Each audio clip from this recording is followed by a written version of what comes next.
In this chapter, we tackle the global sourcing decision. Should you offshore, reshore, or combine both?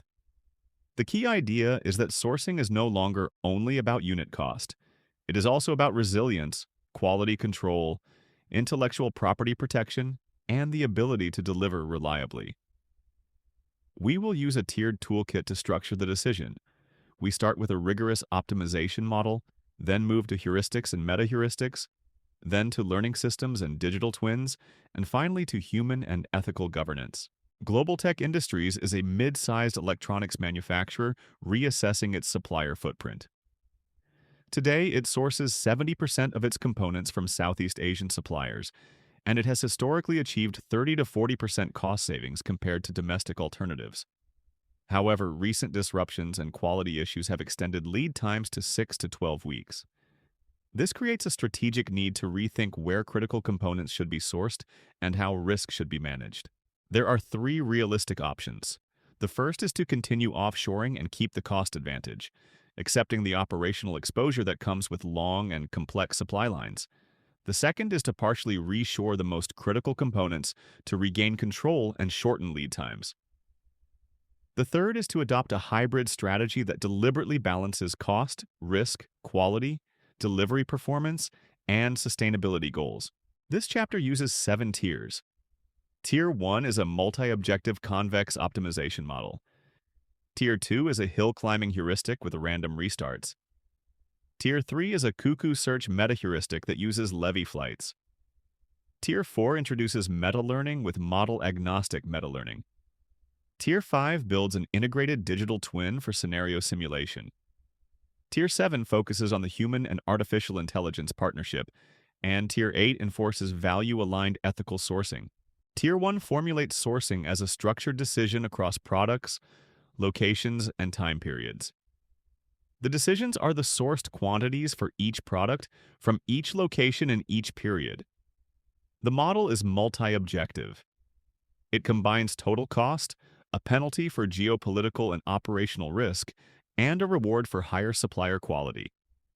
It is also constrained by demand satisfaction, capacity limits, and rules that prevent overdependence on high-risk locations. This slide defines the model sets. We index products and components as one set, we index candidate sourcing locations as another set, and we index time periods as a third set. Operationally, this structure matters because the same product can be split across multiple locations, and the decision can vary over time as markets, capacity, or risk conditions change. Here we define the parameters that drive the trade-offs.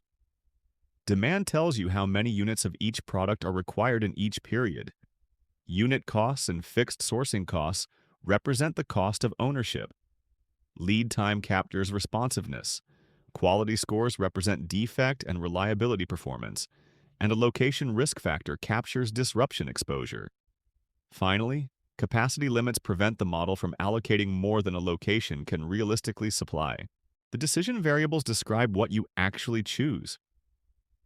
The core variable is how much of each product you source from each location in each period. There is also a binary activation variable indicating whether a product is sourced from a location at all. This is important because it allows fixed costs, qualification effort, and supplier onboarding effects to be represented in the model. This is the multi-objective objective function. It starts with a weighted cost term that includes unit costs and fixed costs. Then it adds a weighted risk penalty based on how much volume is placed into risky locations. Finally, it subtracts a weighted quality bonus, so higher quality sourcing is rewarded. The weights express management priorities for cost, risk, and quality. Demand satisfaction forces the sourcing plan to meet every product demand in every period. Across all locations, the allocated quantities must add up exactly to the required demand. This prevents the model from cheating by leaving demand unmet. It also makes the results implementable because every unit of demand is accounted for by some sourcing assignment. Capacity constraints reflect operational reality at each location. For each location and each time period, the total volume allocated across all products must be no more than that location's capacity. This is critical in offshoring and nearshoring decisions because capacity is often the hidden bottleneck. A low-cost location is not useful if it cannot scale when demand spikes, The sourcing activation constraint links the continuous allocation to the binary decision of whether a location is used for a product. If the binary variable is 0, the allocation must be 0. This captures supplier qualification and fixed contracting realities, and it also reduces unrealistic fractional sourcing patterns when the organization wants to limit the number of active suppliers. This diversification constraint is designed to cap a dependence on high-risk locations. For each product, the total amount sourced from locations classified as high risk must be no more than 60% of that product's total sourced volume. Operationally, this prevents the classic fragility failure mode where a single disruption in one region stops production. It forces a portfolio approach to sourcing. This figure summarizes the Convex optimization framework. It shows how cost, risk, and quality are combined into one decision model and how constraints shape feasible sourcing allocations. When you use this framework in practice, the real benefit is that you can see the cost of resilience explicitly. You can quantify how much you pay to reduce risk and improve quality, and then decide if that trade-off matches strategy. Now, we ground the model with the chapter's concrete example. Global Tech evaluates 3 components: microprocessors, displays, and batteries. Monthly demands are 10,000, 8,000, and 12,000 units. Candidate locations are China, Mexico, and the United States, each with different costs, risk factors, quality scores, lead times, and capacity limits. The weights are cost 0.6, risk 0.3, and quality 0.1. Tier 2 uses hill climbing with random restarts as a classic heuristic. You start from an initial sourcing allocation, then repeatedly move to a nearby allocation that improves the objective. The neighborhood can be defined by shifting small amounts between suppliers or swapping supplier assignments. Random restarts are essential because the landscape can have many local optima, especially when fixed costs and risk caps interact. This figure illustrates the hill climbing idea. Think of each allocation as a point on a landscape where lower is better. Hill climbing improves locally, and random restarts let you begin from different regions of the landscape. In sourcing decisions, this is practical when exact optimization is slow, or when the objective is complex and includes nonlinear penalty terms. In this part, we move from the idea to the mechanics of the implementation. Key functions in this chunk include hill climbing sourcing. You will notice logic related to demand, iteration. As you read it, track what is computed, what is stored, and what gets updated each iteration. Also check stopping rules and guardrails so iterative logic stays stable and does not drift. If feasibility is enforced with penalties or repair steps, confirm the penalty scale is large enough to prevent invalid outputs from looking attractive. A practical check is to validate this chunk against a small hand-computed example so you can trust it before using it in production. In this part, you can see the implementation details in action. Key functions in this chunk include generate neighbors and evaluate solution. You will notice logic related to demand, objective. As you read it, follow the data flow from inputs to outputs and pay attention to how the state is updated. Also check stopping rules and guardrails so iterative logic stays stable and does not drift. A practical check is to run this section on a tiny test case and confirm intermediate values before scaling up. In this part, we move from the idea to the mechanics of the implementation. As you read it, focus on the sequence of steps and which variables are carried forward, because that is where most implementation bugs hide. Also check stopping rules and guardrails so iterative logic stays stable and does not drift. A practical check is to print or log a few intermediate quantities, so you can verify that the update logic behaves as expected. This slide reports the example output from the heuristic run. The algorithm converges after 5 restarts and 127 iterations. The resulting allocation splits microprocessors between China and Mexico, assigns displays to Mexico, and splits batteries between China and the United States. The final objective score is 1,247,500, and the reported performance is 89% of the theoretical optimum in 2.3 seconds. Tier 3 moves to a meta-heuristic that is designed for global exploration. Cuckoo Search maintains a population of candidate solutions called nests. It generates new candidates using levy flights, which produce many small steps and occasional large jumps. This helps the algorithm avoid getting trapped in local optima and improves the chance of finding stronger sourcing portfolios under risk and capacity constraints. These equations summarize the Levy-Flight mechanism. The heavy-tailed distribution means that long moves are rare but possible. In a sourcing context, long moves correspond to major reallocation patterns, like shifting a component from an offshore region to a nearshore region. Smaller steps correspond to fine-tuning quantities once a good region of the solution space is found.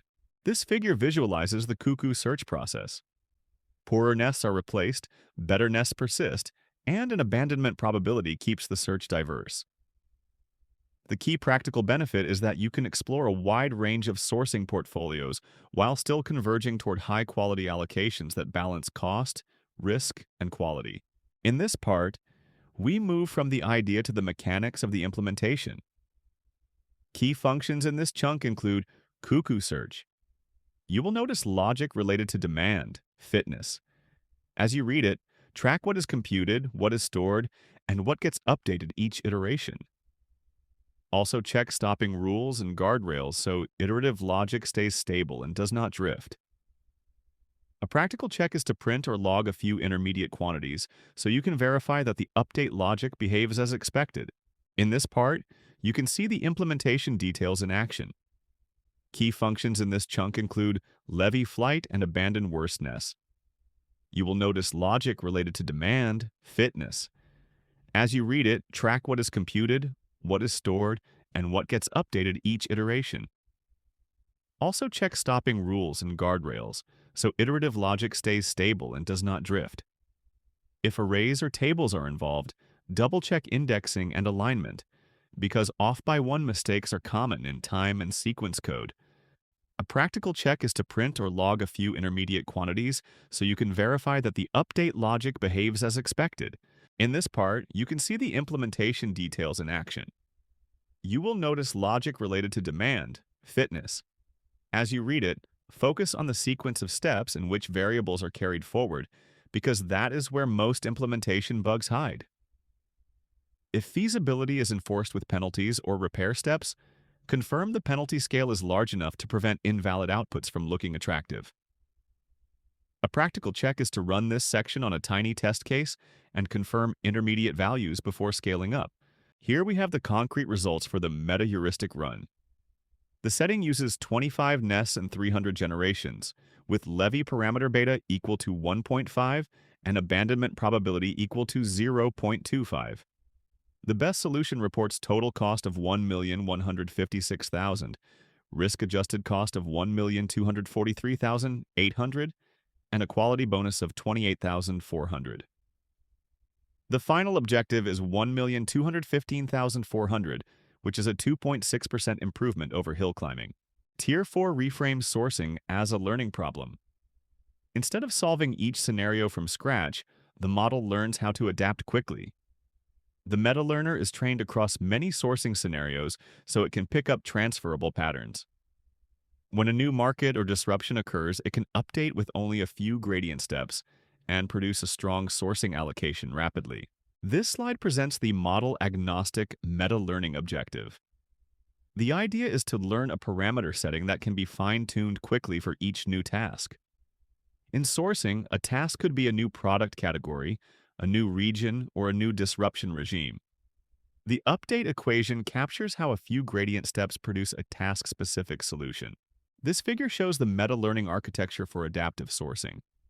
A base learner solves individual tasks, while a meta-learner adjusts the initialization so that adaptation is fast. Practically, this is valuable when you need a recommendation under time pressure, and you do not have enough data to train a model from scratch for each new situation. In this part, the code makes the slide method executable. The key class visible here is the sourcing meta-learner class. Key functions in this chunk include initializer, forward, and meta-loss. This part is especially about loss computation. As you read it, track what is computed, what is stored, and what gets updated each iteration. Also check stopping rules and guardrails so iterative logic stays stable and does not drift. A practical check is to print or log a few intermediate quantities so you can verify that the update logic behaves as expected. In this part, we move from the idea to the mechanics of the implementation. Key functions in this chunk include task loss and adapt to new task. This part is especially about loss computation. As you read it, focus on the sequence of steps and which variables are carried forward because that's where most implementation bugs hide. Also check stopping rules and guardrails so iterative logic stays stable and does not drift. A practical check is to validate this chunk against a small hand-computed example so you can trust it before using it in production. In this part, we move from the idea to the mechanics of the implementation. Key functions in this chunk include train MetaLearner. This part is especially about step-by-step simulation and loss computation. As you read it, track what is computed, what is stored, and what gets updated each iteration. Also check stopping rules and guardrails so iterative logic stays stable and does not drift. A practical check is to print or log a few intermediate quantities so you can verify that the update logic behaves as expected. This slide summarizes reported results. The system is trained on 50 scenarios across multiple industries, using 200 training tasks and 1,000 meta-learning epochs. The final meta loss is 0.0847, and convergence takes 45 minutes. In a new renewable energy scenario with only 5 historical decisions, it adapts in 3 gradient updates in 0.8 seconds, reaching 94.2% of expert-level quality. Tier 5 operationalizes sourcing decisions using an integrated digital twin. The twin represents suppliers, logistics networks, market demand, risk environment, and financial flows as interconnected models. The key capability is continuous what-if simulation. When a shock occurs, the twin can evaluate thousands of scenarios quickly and recommend sourcing reallocations and logistics adjustments. This figure shows the digital twin architecture. Supplier models stream capacity and quality signals, logistics models track routes and disruptions, and demand models forecast requirements. Because these subsystems are linked, the twin can quantify second-order effects like how a port closure changes lead times, inventory positions, service levels, and ultimately customer delivery performance. This slide gives 3 what-if scenarios with concrete numbers. A tariff increase of 25% triggers a 40% reallocation to Mexico and the United States, increasing costs by 12% but reducing risk by 35%. A Los Angeles port closure for 2 weeks increases lead time by 3 days and transportation costs by 8%, while maintaining 94% on-time delivery. A 15% Chinese yuan devaluation triggers payment acceleration and 3-month forward contracts, yielding $2.3 million in mitigation savings. Tier 7 emphasizes that sourcing is not a purely technical decision. Humans contribute strategic intent, stakeholder relationships, and judgment about trade-offs. Artificial intelligence contributes speed, multi-objective reasoning, and continuous monitoring. Explainable outputs like feature importance and counterfactuals make the collaboration trustworthy and actionable. This figure illustrates the human and artificial intelligence partnership. The workflow is a feedback loop: data synthesis, scenario generation, solution development, and implementation planning. The practical goal is to combine human context with the system's ability to evaluate a large space of sourcing options and quantify the consequences of each option. This example shows how values and strategies shape decisions. Sarah sets sustainability weight to 0.4 and accepts a 10 to 15% cost premium. Arya proposes a sustainability-oriented allocation and provides a counterfactual showing that a cost-only strategy would save $8.2 million, but increase ESG risk by 340%. When Sarah increases domestic sourcing, the system quantifies a $1.4 million annual cost increase alongside a 23% reduction in disruption risk and 47 domestic jobs created. Tier 8 treats ethics as constraints. Suppliers with human rights violations are excluded, environmental impacts are bounded, and transparency and community impact are included in governance. This reframes the sourcing problem from cheapest feasible sourcing to responsible and resilient sourcing. The aim is to avoid long-run harms like reputational damage, regulatory exposure, and systemic exploitation. This figure shows the ethical framework that guides sourcing decisions. It combines principles like human rights protection, environmental stewardship, economic justice, transparency, and community impact.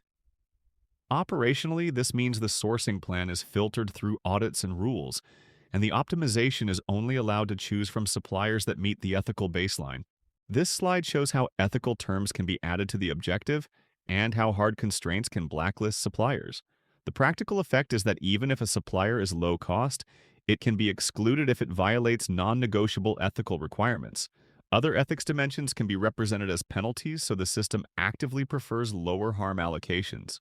This example compares a cost-optimal rare earth sourcing choice with a value-aligned alternative. The cost-optimal plan uses a supplier priced at $180 per kilogram with $12.8 million in annual cost. The value-aligned plan shifts to ethical suppliers, raising annual cost to $19.4 million. The justification is that child labor is a hard constraint, and the resulting plan reduces reputational risk by 89% and creates long-term brand value, including a reported $23 million net present value benefit. Use these questions to practice the full tiered toolkit. Start by writing the Tier 1 model with complete definitions, objectives, and constraints.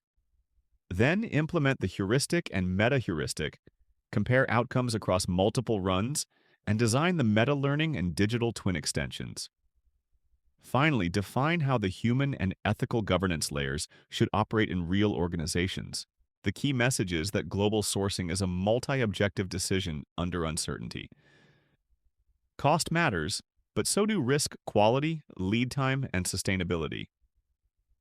A rigorous baseline model provides clarity, heuristics and meta-heuristics provide practical search. Learning systems provide adaptation, and digital twins provide operational readiness. Human and ethical governance ensure the final decisions remain aligned with long-run value and responsible conduct.